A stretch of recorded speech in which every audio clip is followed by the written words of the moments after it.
Dive on in here, shall we? So green-red adventures. The adventure decks are centered around Edgewall Innkeeper here. Whenever you cast an adventure creature with adventure, draw a card. And then our adventure creatures in this deck are Lovestruck Beast, Bonecrusher Giant, and then Rimrock Knight. We got a couple of new cards from the latest set here. Blackwell, thanks for the 19 months, and Beansy, thanks for the tip. We've got the Fist of the Iroan Games. Create a 1/1 human soldier token on the first chapter. Put 3 1/1 counters on a creature you control with the second chapter. If you control a creature with power 4 or greater, draw 2 cards. Seems fantastic. And then create a gold token, which is an artifact that taps for mana on the last one. Then we've got Questerson and Embercleave here at the top end, as well as a couple of Klothys, God of Destiny here, as a sustained source of card advantage that we can turn on every once in a while. So let's go ahead and dive on into some matches here and see how it goes. Got a pretty aggressive lineup overall today. We've got green-red adventures, red-black aristocrat, Teamer Alliance is a little bit more grindy, but RDW and red-black knights as well. Planning to play 5 different standard decks today and a little bit of a longer stream.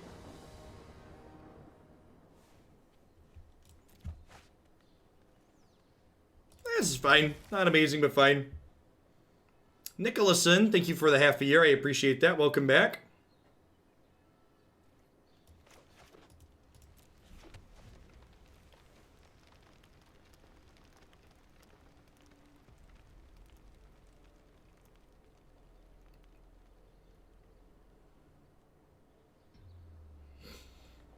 RDW is red deck wins. Red aggro.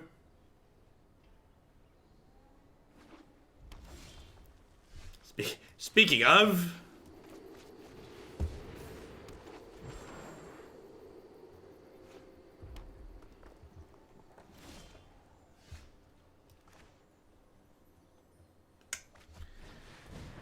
tapping my Paradise Druid and not having another land against a red deck start feels a little bit bad.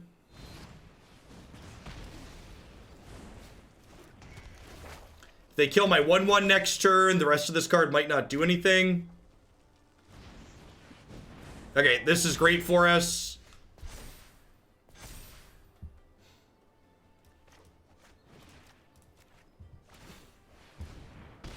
Make this a 5/5, smack you. You're a much more reasonable guy than the Reddit threads I've read would have me believe. There are a lot of people who think it's their God-given right to spew in any format, in any form of the internet that they're present in, and someone who takes away their God-given right to spew is the enemy.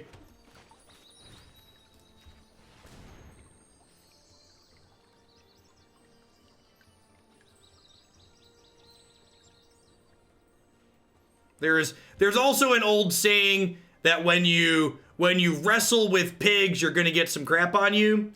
And like, definitely something that took me a while to learn is it's not worth it to try and convince people to like you.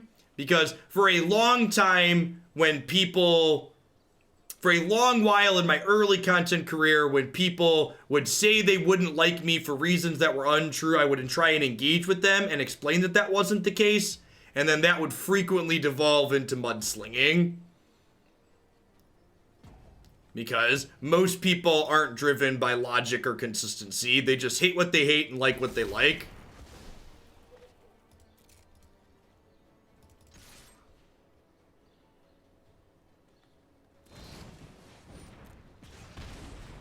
Our little 1/1 that could here.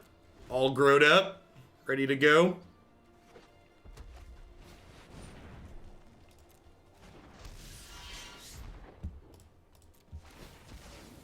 Morning, Jonah. I was gonna grab another red source here.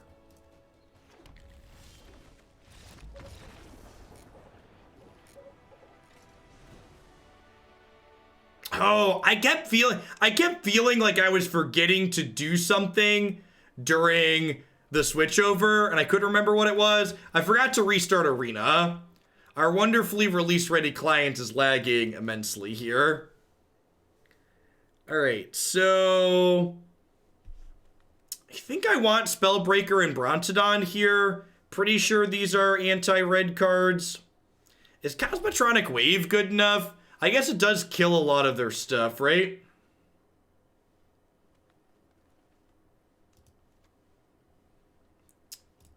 I'm going to trim at least an Embercleave. Questing Beast is a little slow.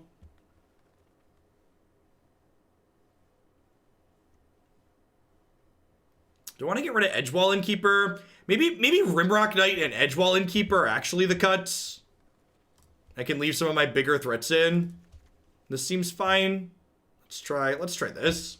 Yeah, it cleans up satyrs from their demigod.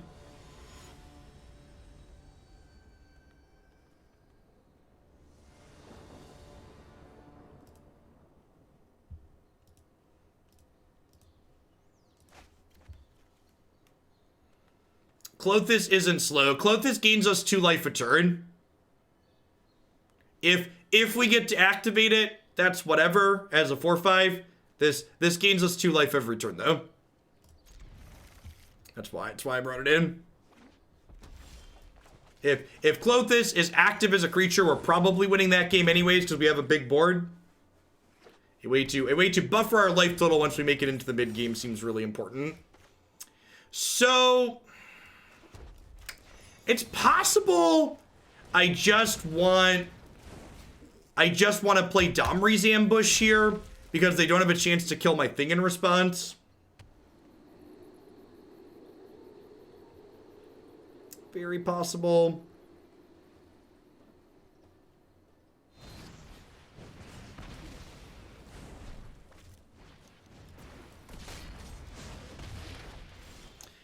There was a response from a WotC support rep from Magic Online where the support rep told the person filing for compensation that they should be like other top Magic the Gathering Online players and they should restart their client regularly. So they missed an attack here because this would have attacked for 3.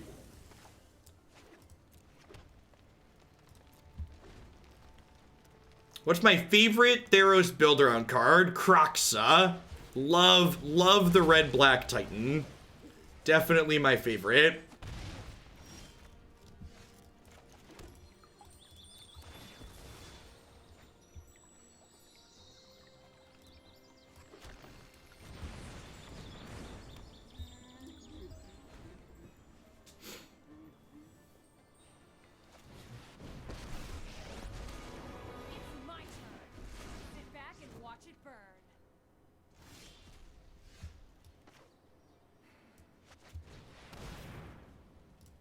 Alright, I think I just eat 5 here. And get this out of the way.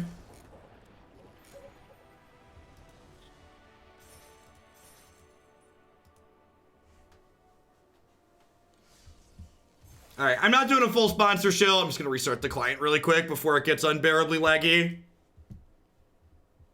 Leak in memory. These people are great. Buy their stuff.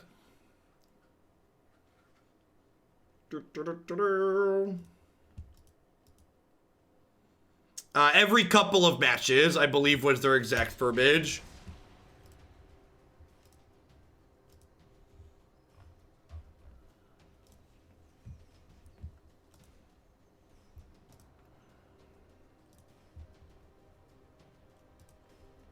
Oh, they don't take 5. There was no legal target. Right. Chandra targets, and we had Spellbreaker out. That's great.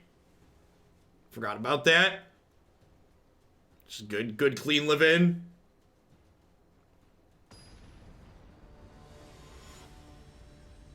Oh, no, wait. Chandra does have to target them, right? Yeah, Chandra is target player. Ha! That's extra funny. That's so weird. They usually don't force people to target themselves and stuff like that in modern card designs, but you're right. That one's definitely templated that way. It's player or planeswalker. Yeah, there were no other targets. It's not target opponent. It's player or planeswalker. Oh, it is target opponent. Weird. Look at that. Look at that. Actual rules text. We were wrong. Oh, they'd be forced to kill their own planeswalker is the the asterisk, right? The process for reporting someone for intentionally roping is slow and tedious and painful, and often doesn't have anything result from it. So it's probably not worth your time.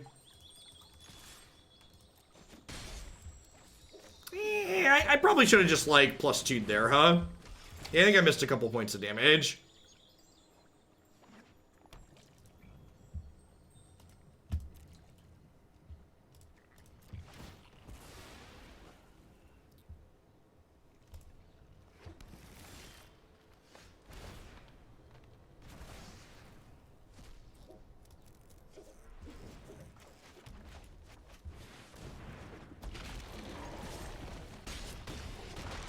Well, we're 1 point of devotion off of this Dorko.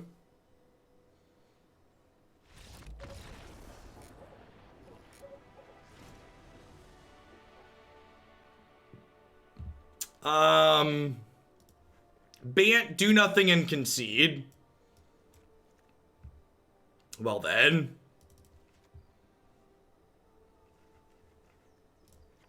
I'm gonna put in a couple of these, trim around the edges, and click submit. Not really sure what they're doing. When you're not 100% sure what your opponent's doing and you're playing something aggressive, less is usually more. So you'd rather just board a little bit less and just stick to your primary game plan of running them down.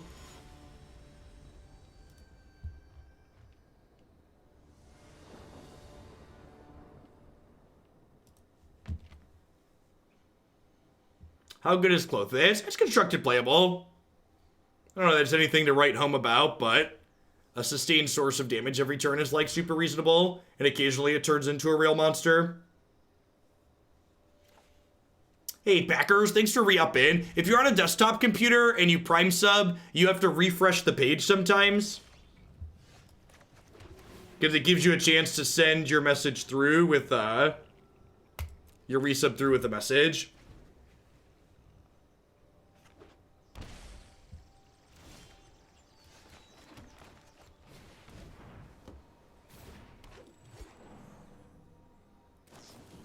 Twitch is like Arena, you have to restart it occasionally. Yeah. Oh, Twitch. Throw a prime to your Twitcher. Oh, Valley of Bezos.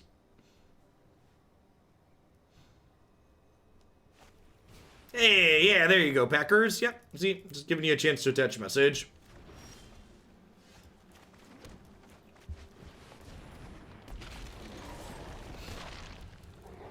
That's such a good email. That's such a good command that even uses emoticons. Just wonderful.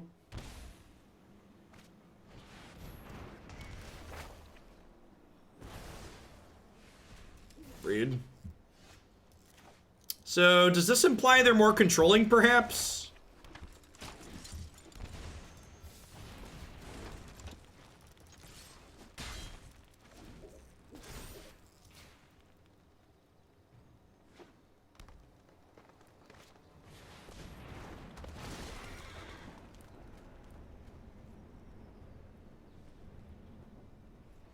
So if I draw a land here, an untapped land, I can equip an Embercleave.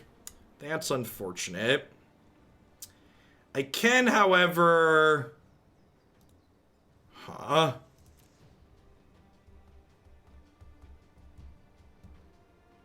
The old refresh and share trick. Thanks for the content in the community. Thanks for the 3 months, Kohler.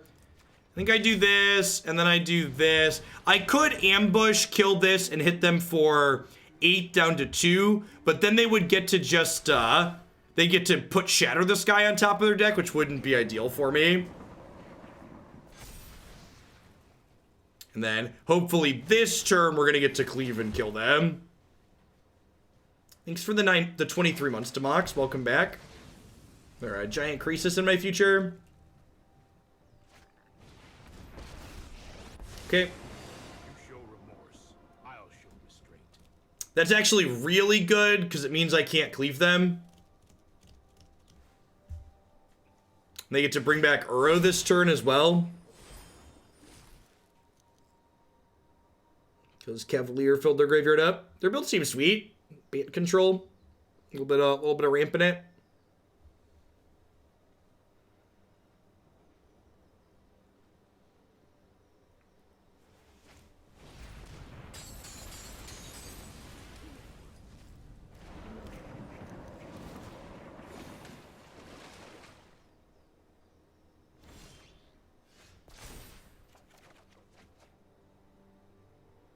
Oh, I can cleave because of Domri's ambush. Yeah, that's a good observation.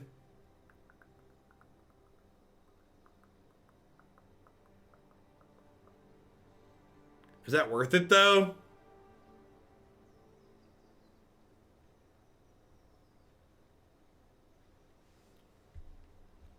It's probably worth it. I don't know if I attack. Oh, they delved. They delved their Shatter. Huh. That's an interesting choice.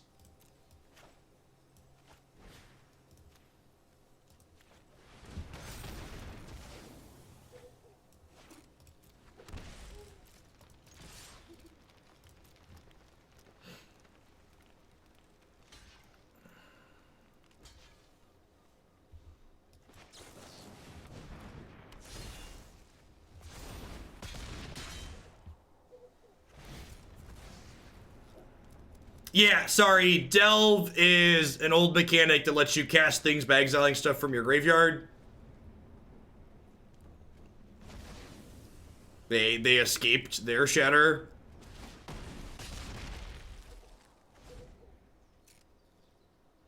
Yeah, the main deck Ashioks were good for us yesterday. So they can conquer the Cleave. Teferi plus Conquer Cleave is probably lights out. They get to gain life and draw cards with Uro as well.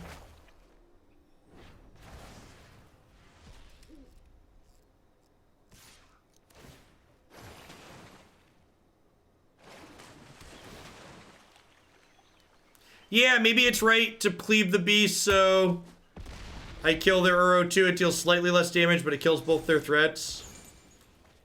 I think we're done here.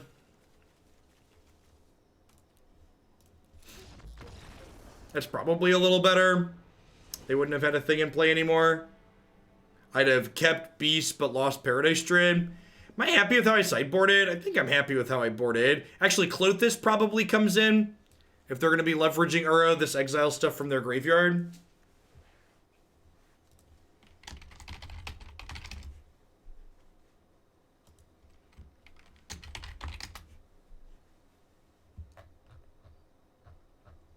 What was the command for Shillings bumps? Bumps, all right.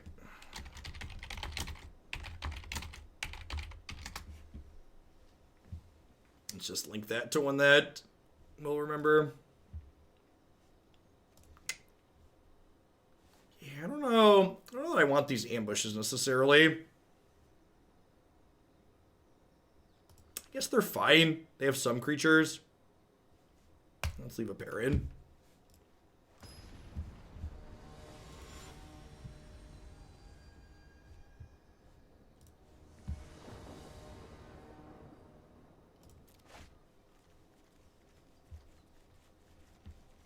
Sure.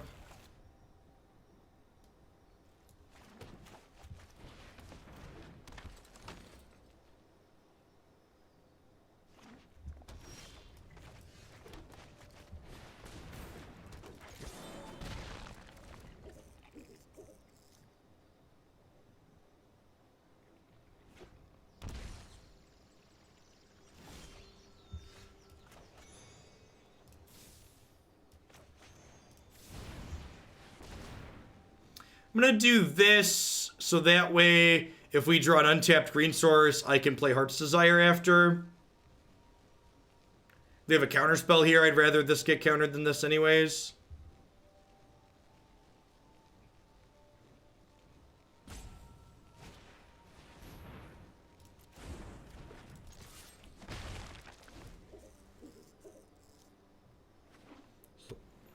Well, as I say, this is the part where they Teferi and bounce my thing, and I'm really sad.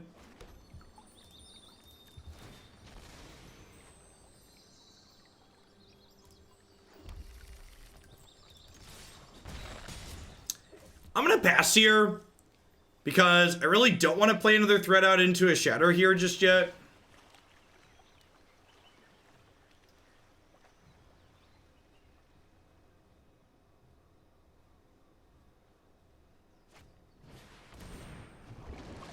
Baby Crisis, sure.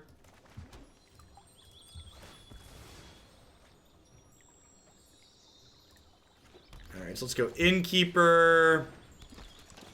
Make a 1/1. Draw 2 cards. Cleave ho! They could still have a sweeper here, but like the shatter draws me a card, and these innkeepers each cantrip, so like even if they sweep here, we're still like in a pretty okay spot.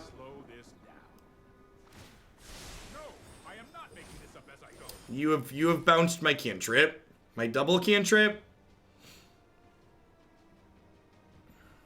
So next turn, we'll Stomp Crisis, kill Teferi, play Lovestruck Beast? Maybe? We'll just replay this. So let's Stompy that.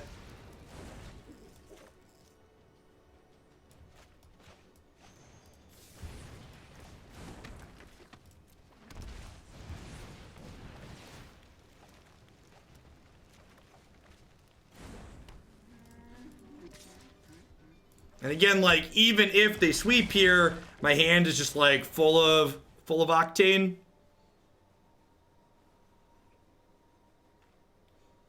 Like, if they sweep, I draw a card, and then I go, like, Questing Beast, Paradise Druid, put you to 7, go.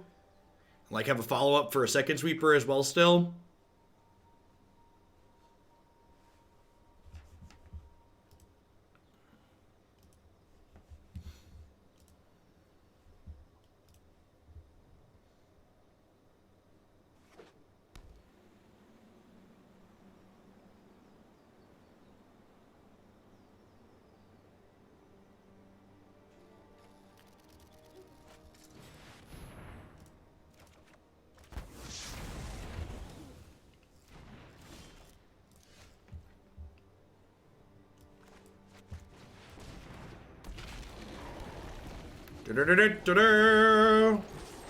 Charge.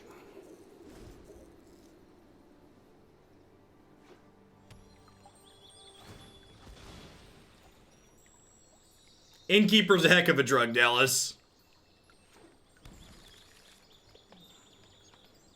They have 7 mana here. Crisis gains them 2.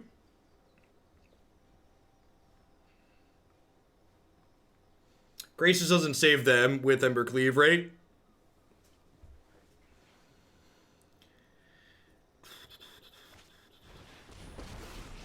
Yep. I'm known for my excellent timing. Don't worry, I got you.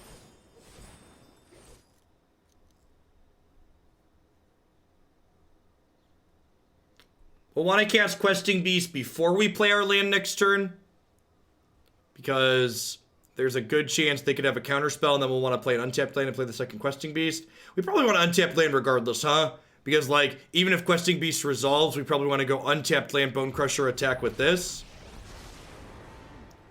Let us see if your talents are worth cataloging.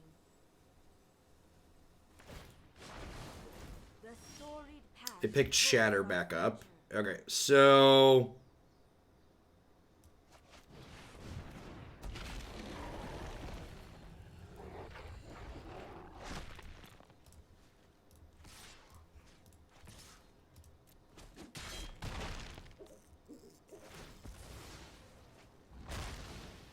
oh, I could have just 6 mana cleaved. Yeah, I missed lethal.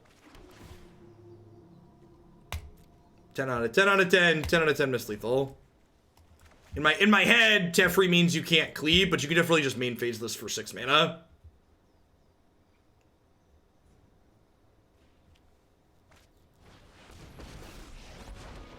Together, we will prevail. Did they mean to leave up double Temple Garden there? Or do they have another land?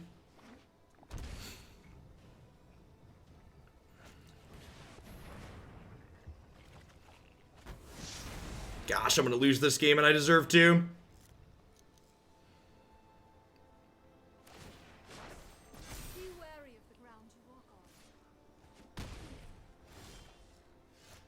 Ooh.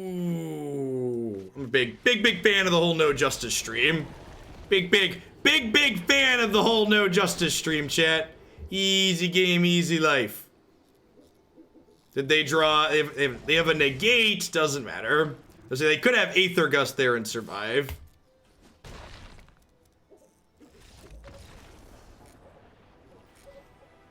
Oh, are they at 11? Yeah, I think you're right that they're at 11. I still would have put them to 1, and I still would have killed both their Planeswalkers, though. No, I had the Paradise Druid too, right? No, I had Druid in play. Yeah, they would have died because Beast would have been 10 and Druid would have been 2.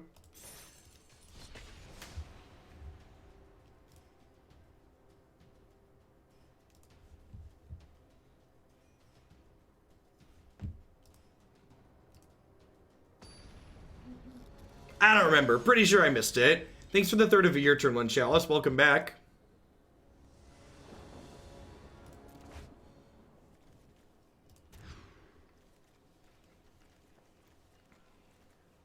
Yeah, this is fine. I think we bottom the cleave here. It's not like stellar because our lands are awkward, but definitely in the range of keepable at 6. It's like probably is a pretty okay red matchup. A lot of big monsters seems okay for us. 3 mana 5/5's pretty good. If we draw a land and get to play Lovestruck Beast next turn, we should be in a pretty good spot. If we brick, we're probably going to be a little bit behind. Pretty sure we know blocks here.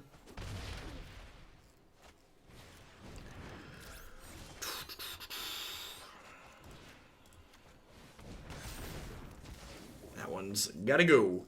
Gotta go right now. Gotta go right now. No limited here, that's for sure.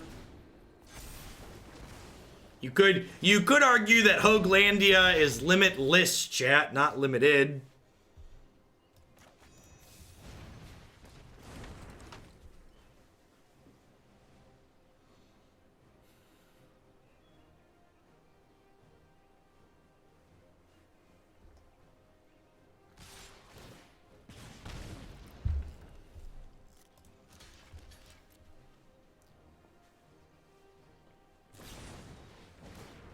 Sure. If we get a land for this Lovestruck Beast, we're still in this game. Hey, Blur, thanks for the 23 months. Welcome back. Feels magic, man. Feels magic, man. Is Prismatic Vista too strong for Standard? I don't know. Fetch lands just kind of suck in general. I was honestly surprised they printed Fabled Passage as a card. I think less fetch lands rather than more is ideal.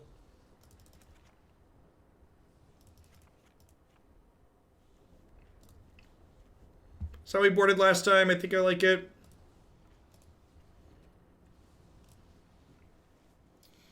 Maybe I'm supposed to bring in 1 copy of the bottom and enchantment card since they play 4 Annex.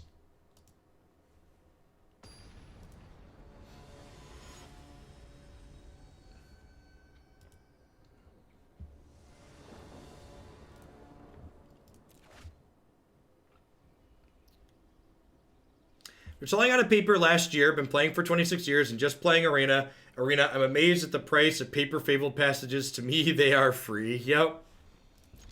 One of your finest wild cards, please. It's actually, from an economy perspective, Fabled Passage is really interesting because Fabled Passage is a land that makes Arena cheaper because it's a dual land that goes into every deck. But for paper, it has the opposite effect, right? In paper, you'd rather have a variety of duels because it keeps the price down overall if you're just buying one deck. So kind of a interesting dimension there. Where Fabled Passage is more expensive in paper, but it's better. It makes Arena cheaper for players.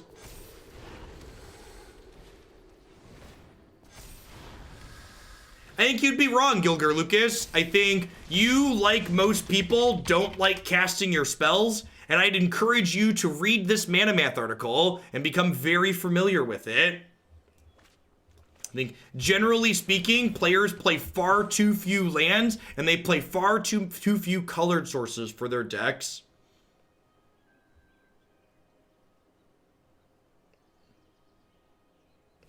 One of the biggest changes I make to decks that people send me is I frequently cut spells. I frequently cut a spell for at least one land. The filtering lands out of your deck is statistically insignificant. The amount of times that comes up and is relevant tend to be few and far between. We're going to have a Rimrock Knight here, and I'm going to be really sad. Just a Bonecrusher, sure.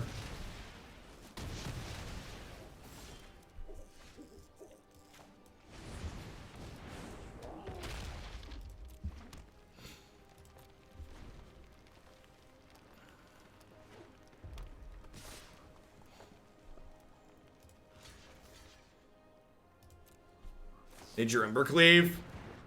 Sure. Fair.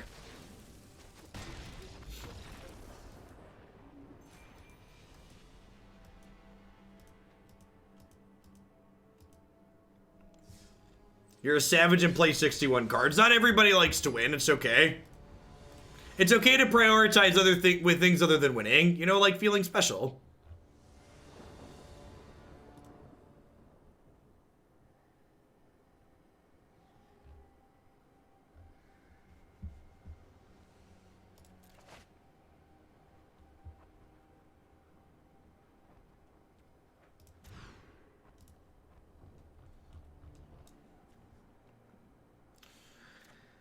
I guess I keep this.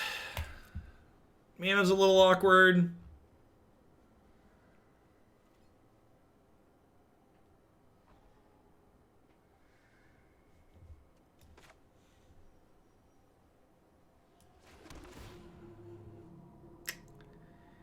I think I have to bottom this. I need threats at this point, right? Like this is like a threat, but like a single removal spell.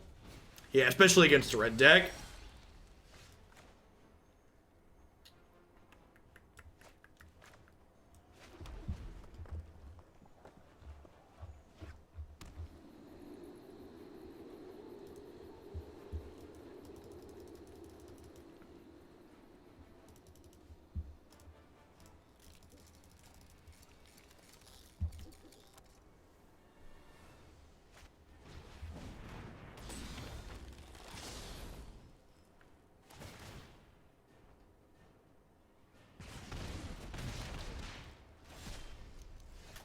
They have a Domri's ambush off to the side. Are we just dead? I feel like we're just dead, huh?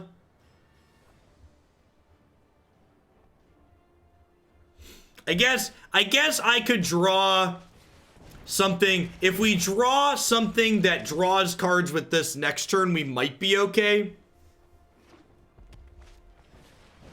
Maybe.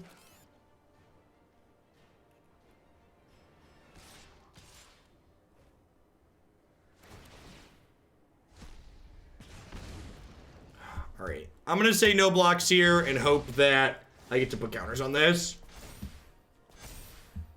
Okay. I really can't believe that they didn't kill this. Seems like a big mistake. The fact that they elected not to ambush our 1/1 could be the game winning. Could be the difference between winning and losing here.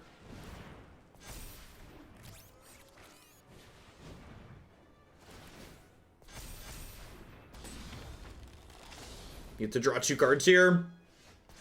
Yeah, that's a stump. That's a Domri's ambush.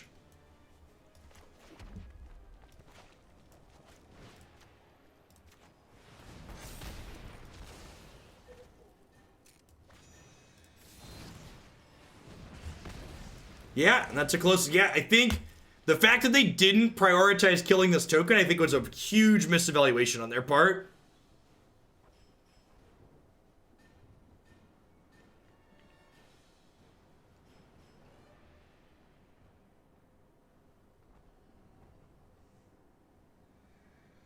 Fools play with their sideboards and main deck separated by main deck 75 cards. I never have trouble sideboarding. God bless. Don't draw a cleave off my deck. Don't draw a cleave off my deck. Lovestruck Beast, deal. If I eat this, they can still ambush, but that doesn't kill this, so that's fine.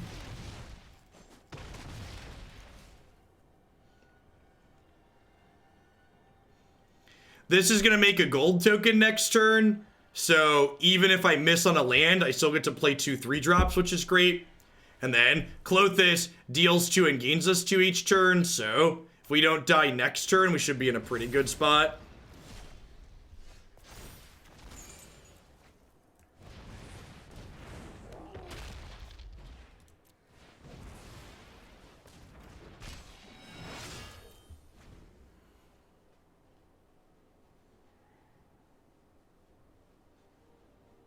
We have 3 devotion currently. This needs 7 to be able to attack, though. So pretty unlikely to be attacking anytime soon. This is kind of the clench turn. We turn the corner hard and fast if we make it past here.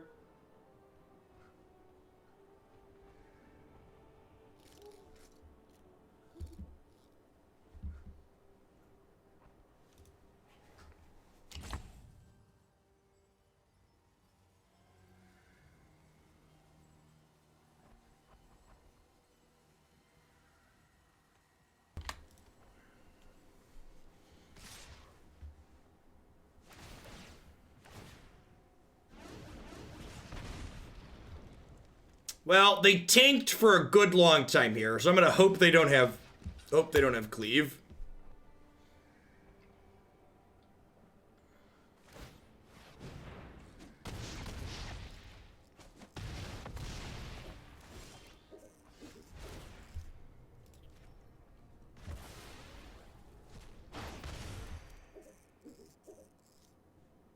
Ha! Good clean living. Hi ho, it's off to work we go. Do do do do do do do do.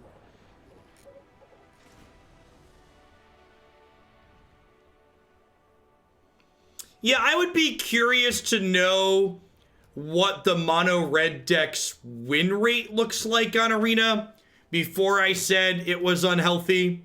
There's definitely been a lot of mono red lately, but I honestly wouldn't be surprised if it's overrepresented. Just based on if it's I wouldn't be surprised if it's overrepresented based on how quick it is to play.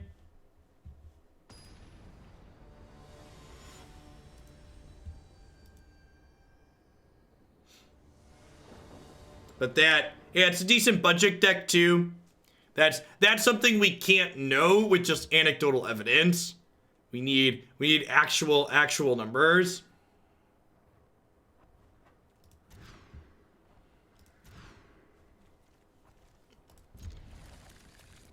If you're looking for some variety, dipping into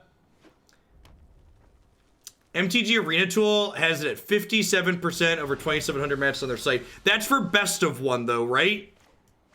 Mono red is much better in formats without sideboards. If that's best of 3, I would see that that's probably too high. No, that's the best of 3 section. If they're at 57% in best of 3, that's probably something that needs addressing.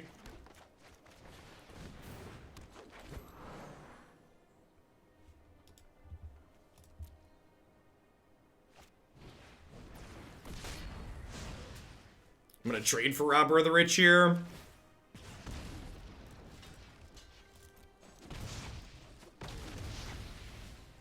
Nah, that's not true, Zach. I think, like, there's also something to be said about, like, sure, if you devote half your sideboard to beating mono red, you could probably beat it, but that's also not healthy. The idea that, like, the deck only is good because people don't want to beat it, if you have to dedicate everything to beating it, that's still not okay.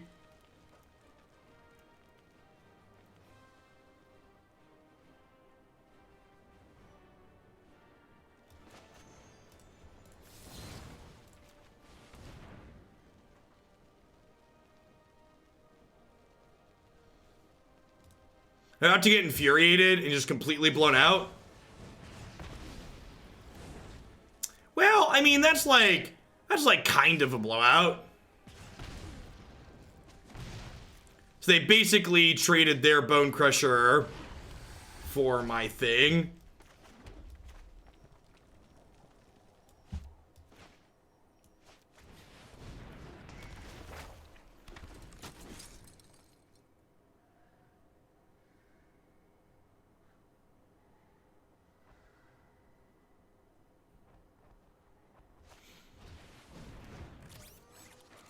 Their last card, Shock. They just equipped a Shadow Spear. They can't equip.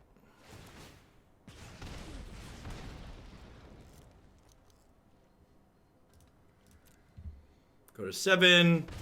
If we get a 4/4 here, we're going to be okay.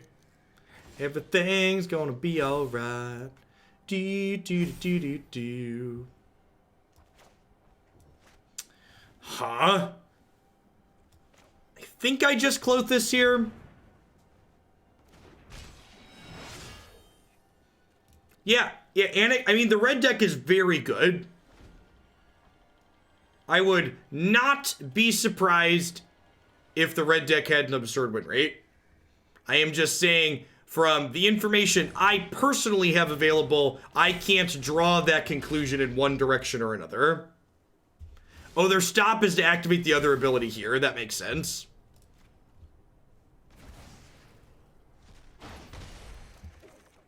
Oh, it's so good. Oh, it's so good. Games has been very, very good.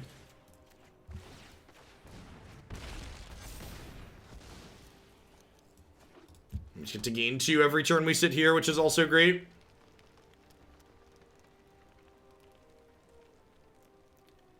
I think formats where mono red aggro is one of the best decks tend to be some of the best formats Magic has. Just because when mono red is good, midrange also tends to be good, because midrange decks tend to have tools that can prey on mono red. The problem is that the current mono red deck is more of a combo deck than an honest aggro deck. In my opinion, that's the problem with this deck, if anything. If there's an issue, it's related to the red deck essentially being a combo deck with Embercleave.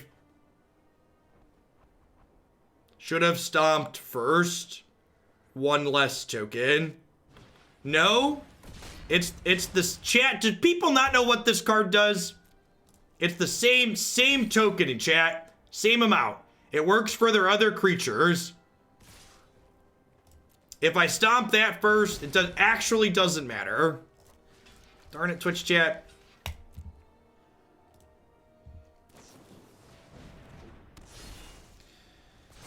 Oh. I think we're gonna beat that cleave, huh? Feels like that's a cleave I can beat. Maybe. Klothys might drag us kicking and screaming across the finish line.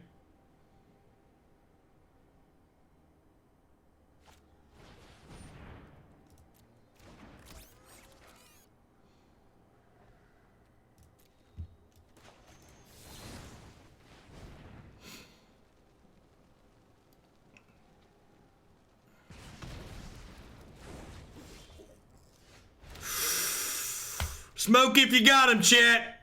Smoke if you got him. Flame Burst, thank you for the half a year of support. I appreciate that. Welcome back. Thanks for keeping me around. Thrashy boy up in your base, smashing swords all over the place. Do.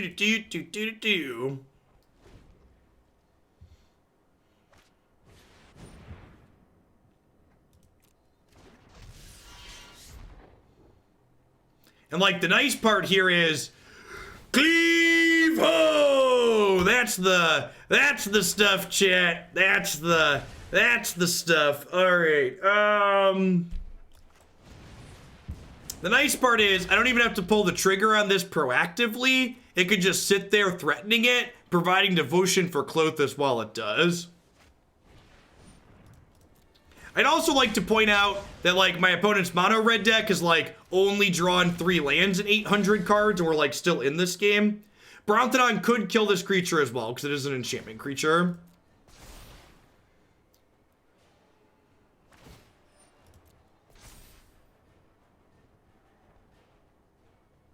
Yep.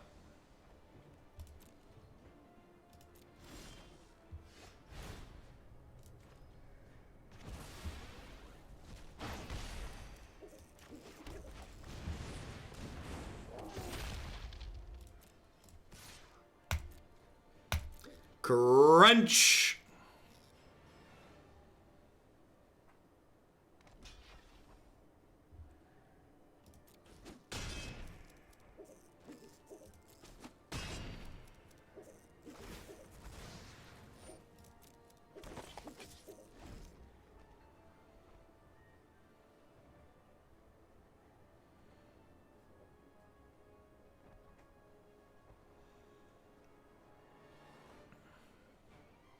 Klothys really putting a clinic on here. Just like, how many cards has he exiled? Has he exiled all of these?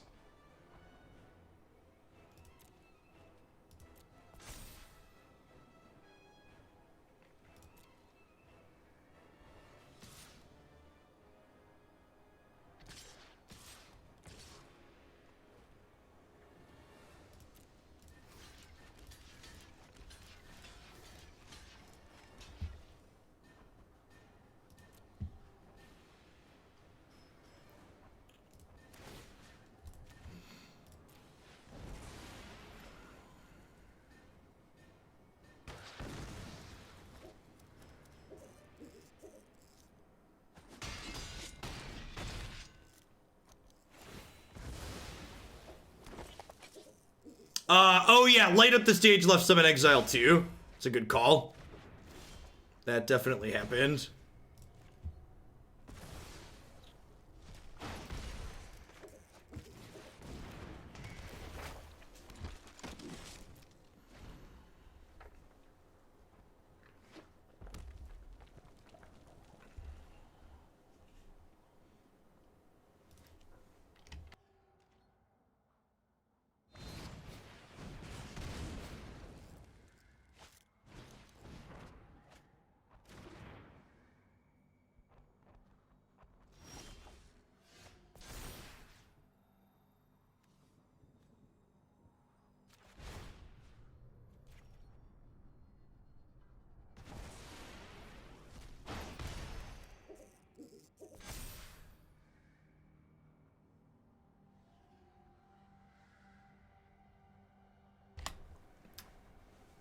I can probably kill them pretty close to dead here, huh?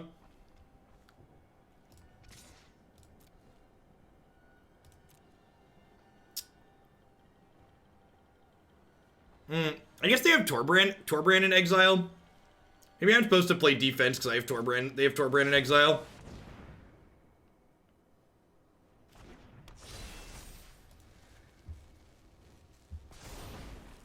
Yeah, I could have just passed here. I don't know. Hitting them for a bunch of damage seems appealing.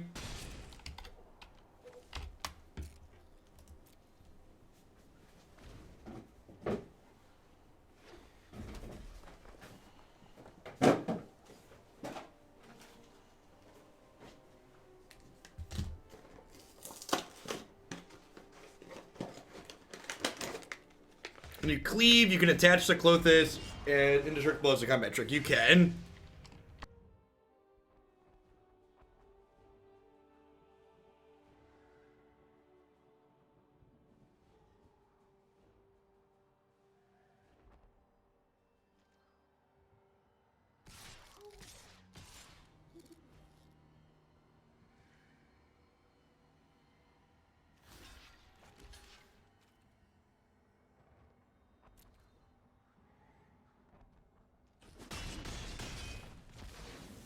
I think that line's really bad, Zach. Like, my games is about to draw 2 more cards. I'm really not under any amount of pressure. Like, there's no reason for me to get super aggressive there when I'm about to be super far ahead.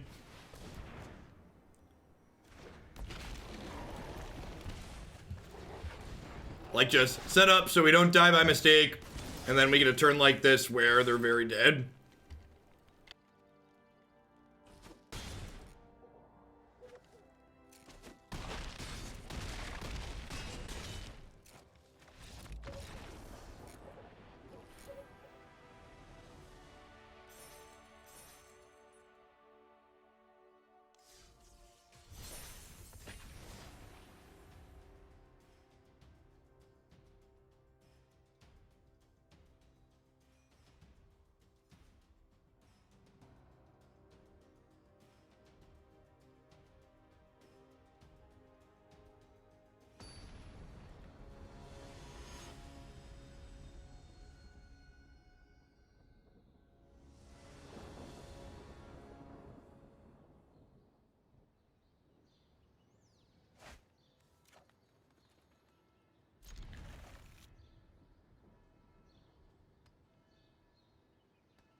It doesn't matter, but is the most peak Twitch chat thing to say.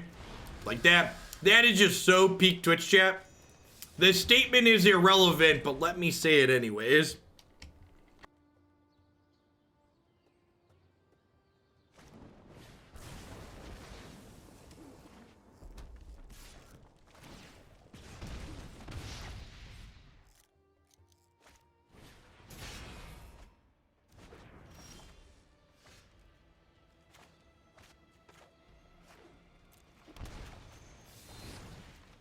It's been like mono red set on the ladder. Annex really put the archetype into overdrive. I think like close to half of our ladder matches have been against mono red since the latest set drop.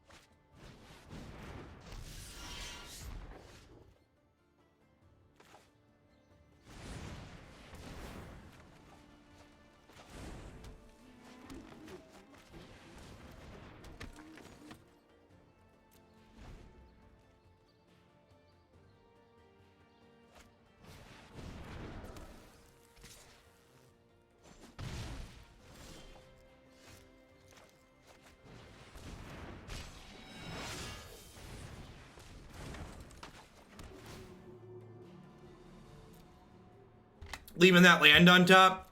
Lets me go 3-drop next turn.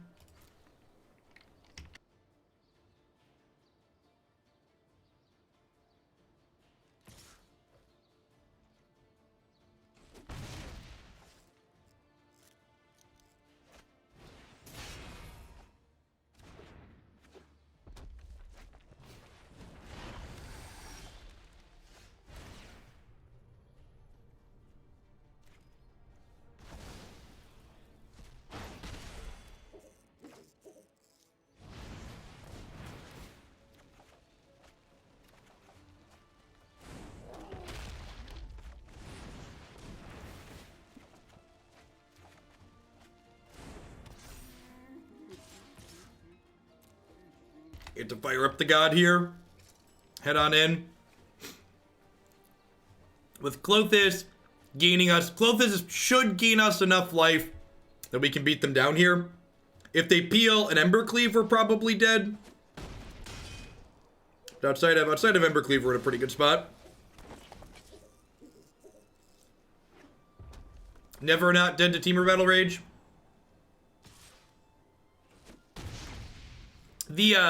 The Iron Games has been a card that's really surprised me in this deck.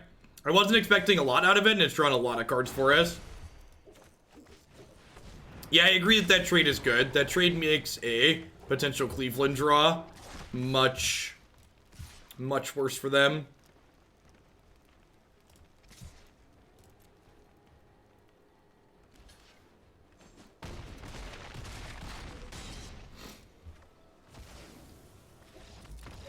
Yes, we've gotten to draw cards with games on the third chapter every time we've played it so far today. To be fair, though, a number of our opponents have like messed up. Like they had the option to deny us that draw and they just didn't for whatever reason.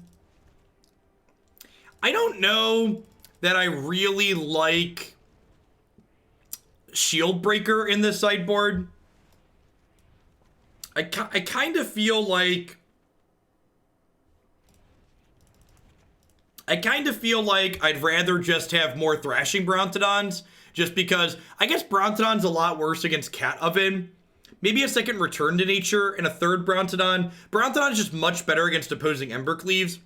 Like being able to have Bronte sit on the table and like block and then also kill an Embercleave when they flash it in is a big deal.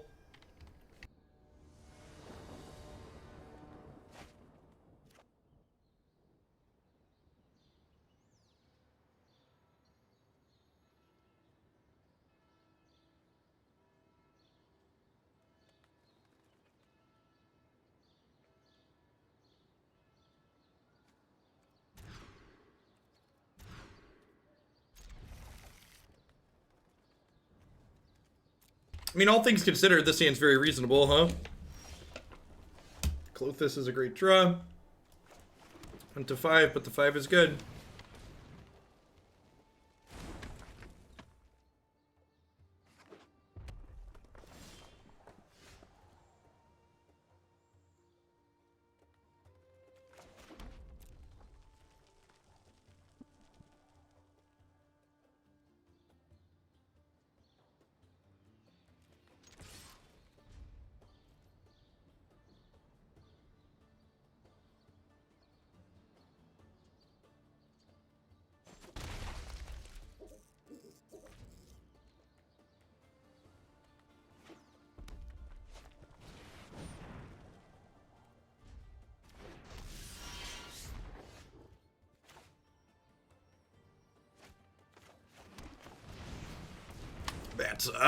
That's a great one.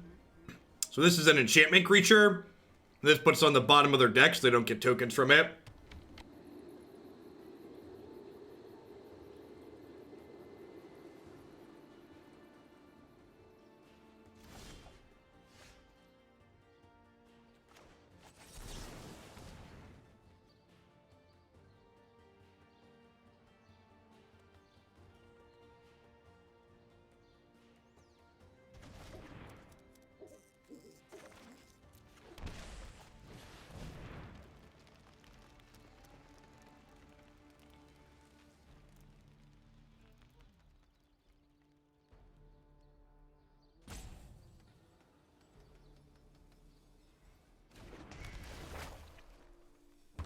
I've liked this build a lot, Orgy.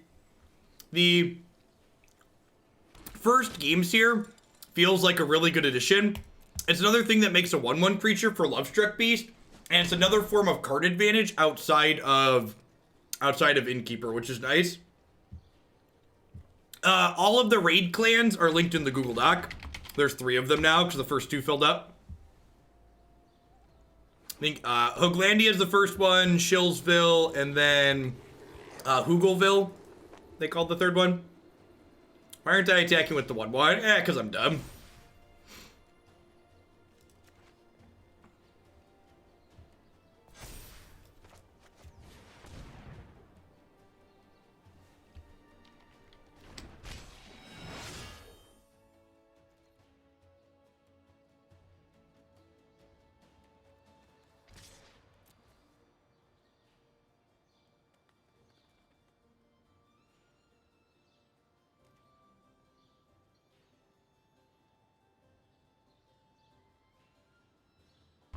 This turn, I'm not attacking with a 1/1 because I don't want to trade it for their 1/1. If you do give Raid a try, you should grab one of the other Hooglandia's referral links from the Google Doc. Install it with that, and they'll get some extras. If you enjoy grindy games, it's fun. Grindy RPG games. Reminds me a lot of playing Diablo 2 as a child, grinding lots for gear. Easy no blocks here.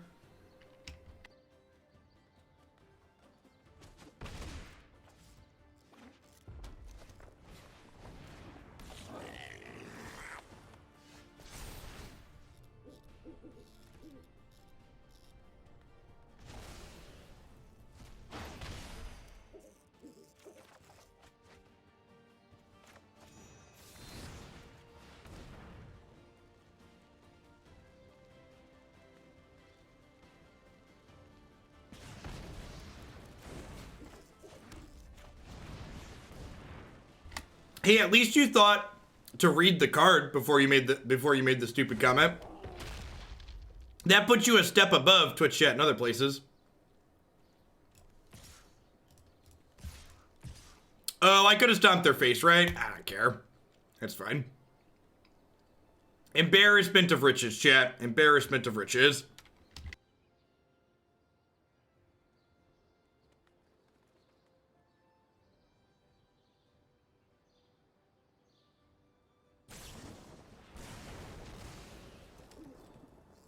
Look at that. They had the shock anyways. My play makes sense. All arena submissions are $10 per subscriber, Suna, as a minimum.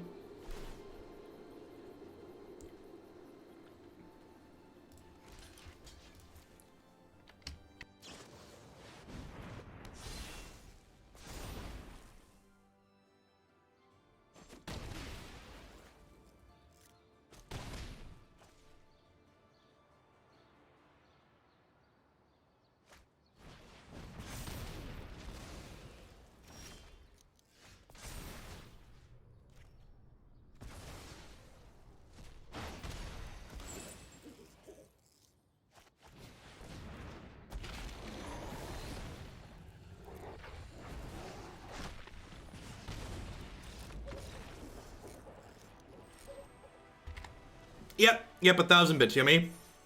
And 1,000 bits even comes with the burrito center. It's just good, clean value. Pioneer submissions are a minimum of $25 for subscribers.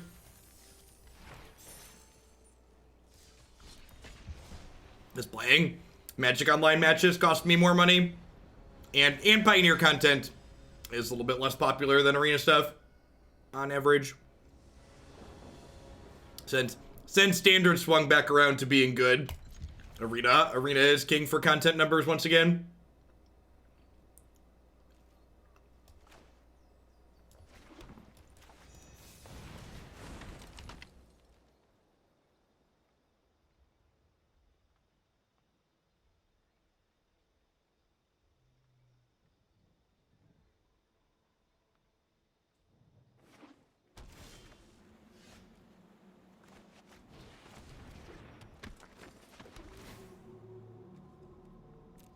As always, questions for will Jeff play X or how the deck queue system works should be answered by checking out the details on my website there. I don't say yes or no to just archetypes. You should submit them using the form on my site.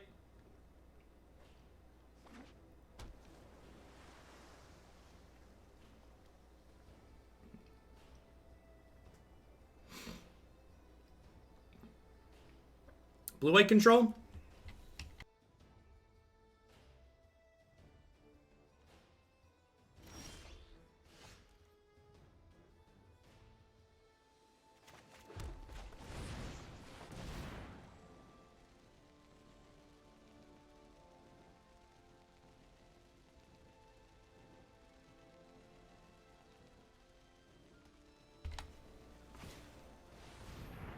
Mean deck Aether Gust. What an incredibly reasonable and balanced format. Only reasonable and balanced format include main deck sideboard cards.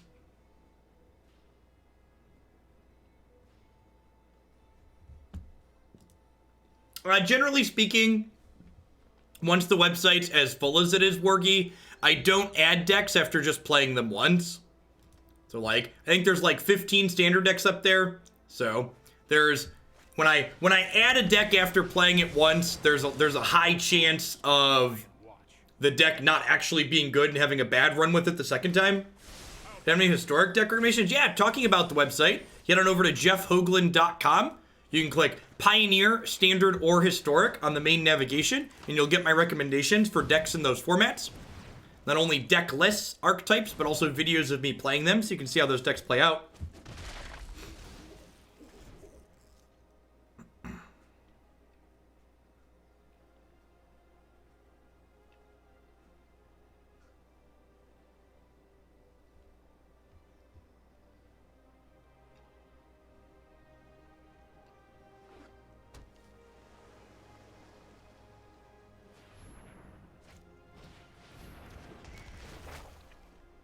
The historic queue looks kind of sad. Here's some Kisses combo fun. Sounds good, Yummy. Yeah, historic, I guess I should say specifically standard content is popular. The historic content has not been super well received, unfortunately.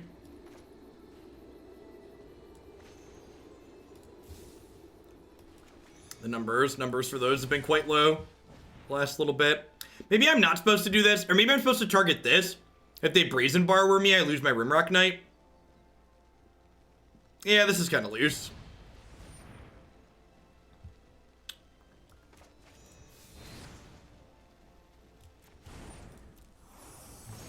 You like a look of the full art lands from Theros? I like the unlands a lot more than the Theros lands, personally. Now I Questing Beast? Nah, I think if I was gonna Questing Beast, I would have just started on that. I think I probably should have just, like, played this as a 3-1, played this as a 4-3.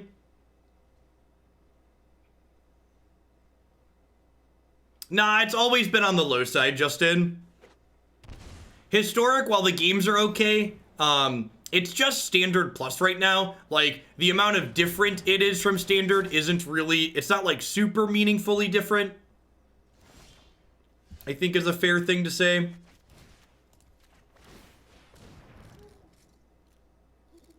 Definitely fits the metric of just being standard plus.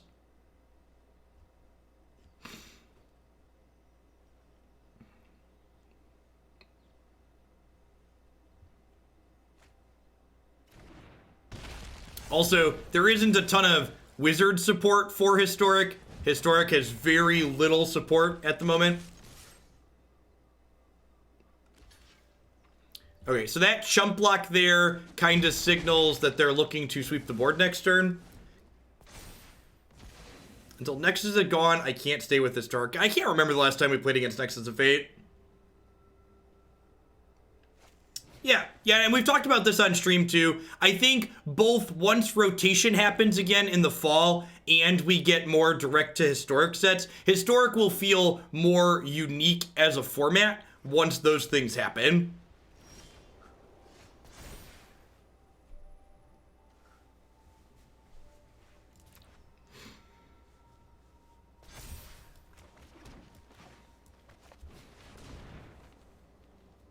Second ambush would have left them at 4. That's an interesting thought.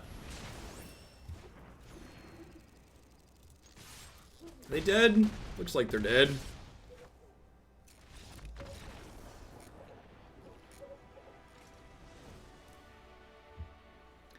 Just to be clear on my position about decks like Nexus of Fate, you should never feel bad as a player for enjoying a deck like Nexus of Fate. It is not the player's job to balance or make formats fun. Whenever there is a deck like Nexus that creates kind of rancid gameplay and is miserable, it is 100% on Wizards of the Coast and their designers to rebalance and make sure that their format is filled with things that are fun. You should not hate the player, you should hate the game. I think I'm supposed to cut a cleave or two in matches like this. I need to cut a couple more things here. Maybe it's just Rimrock Knight. I feel like I don't want to go lower than 10 adventure cards though, because my innkeepers are useful here. If it's greedy, just trim a land. On 24, I'm on the draw. I'm gonna cut a land.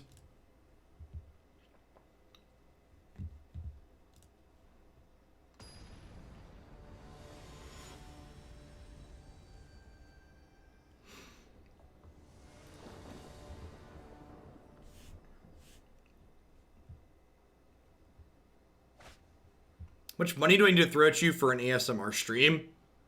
I do an ASMR deck for $100 usually. Creeps people out though. So it's gotta be expensive to discourage people from doing it.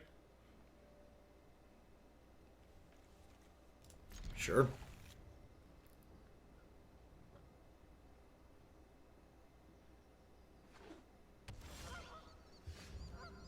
Can confirm is quite creepy. Yep.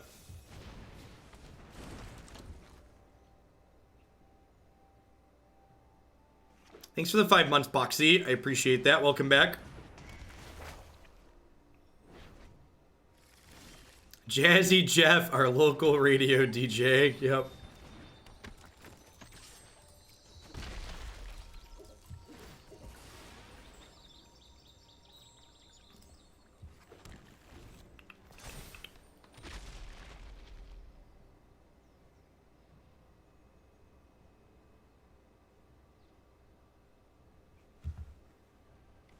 Why are you getting timed out so much? Because when you're a mod, if you get timed out as a mod, it's not just one timeout, it's like multiple timeouts.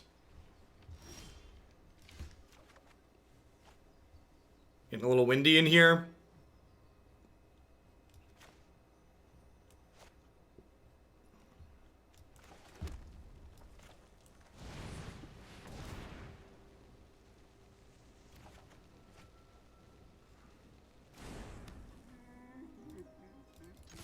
I'll take the timeout if you don't want it. God bless.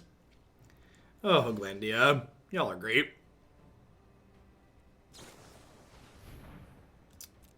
I'm gonna decline on that. I've got 2 more in hand, just looking for a land drop. If we get an untapped land next turn, we get to go Innkeeper into draw 2, which would be great. Get some real velocity going.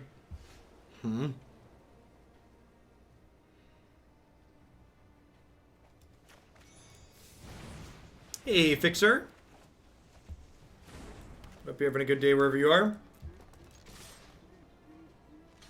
gonna hang tight. I'm playing on anything else here.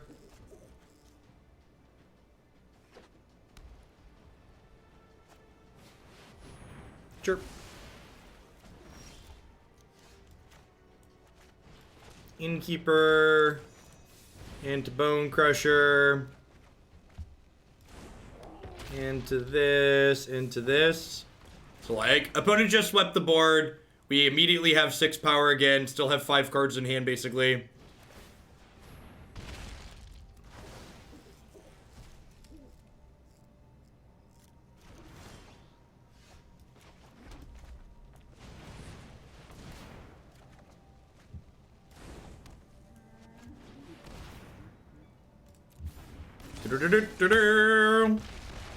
Charge. Do I live in Bloomington or normal? I technically live in Bloomington. Like, pretty near the edge of normal, though. Untapped land's a good draw, because lets me go God of Destiny plus Questerson, smack you to 8. Crunch.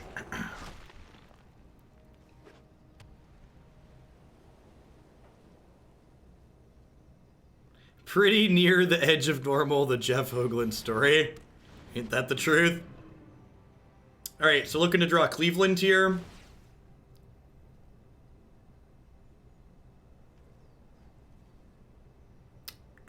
I don't think they have anything that gets stuff out of their bin that's just these.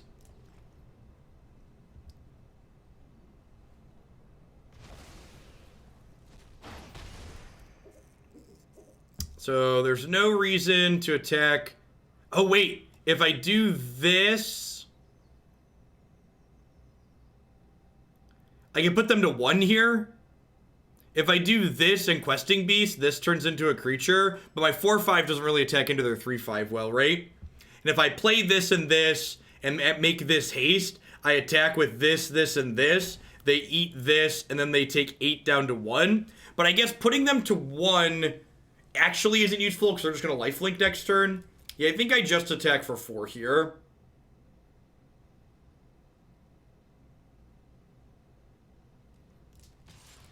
Yeah, I agree. We've won a lot of games without Cleave, which has been great.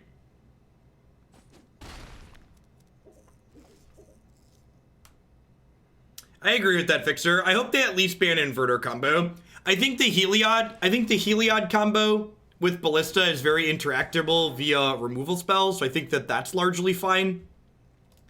But I think the Inverter combo is just too difficult to interact with. The axes which you have to interact with it on are too narrow.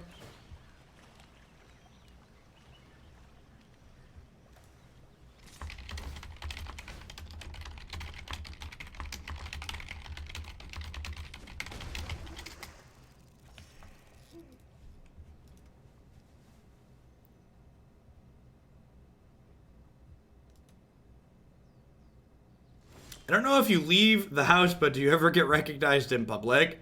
Yeah, when we walk around on Christy and I, especially over the summer and the fall, we walk around the college campus and play Pokemon Go a lot of the time. And occasionally, folks recognize me there.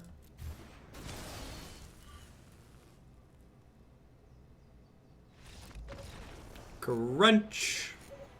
Are your kids into the Marvel movies? You know, I actually recently watched through the whole Marvel trilogies because Disney Plus had a lot of them, and I thought Declan would be into them, but he really wasn't. Not quite. I think they were just too long for him. He likes live action stuff like Power Rangers, but couldn't quite get into the Marvel movies with me. All right.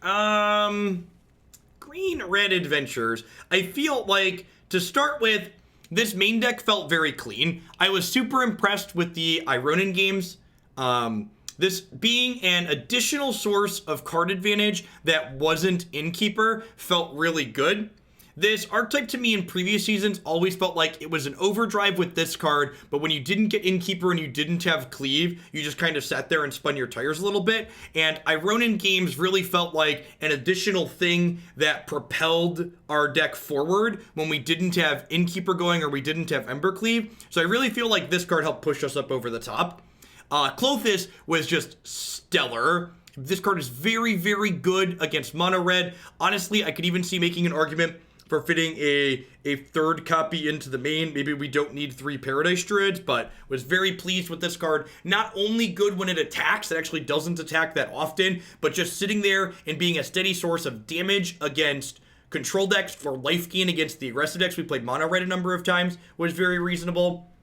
I feel like the one change I would make after playing this set, and I talked about this a little bit, I would cut these Shieldbreakers, and I think I'd play another Return to Nature and another Brontodon. I like that both of these cards, Brontodon especially, is much, much better against Embercleave. Shieldbreaker's Adventure is notably a sorcery, which means you have to take a hit from Cleave before you can kill it, whereas Brontodon sits on the board against mono red and it blocks, and then when they eventually cleave to try and get through your big blockers, you're like, alright, pay 1, kill your Cleave, you don't kill me.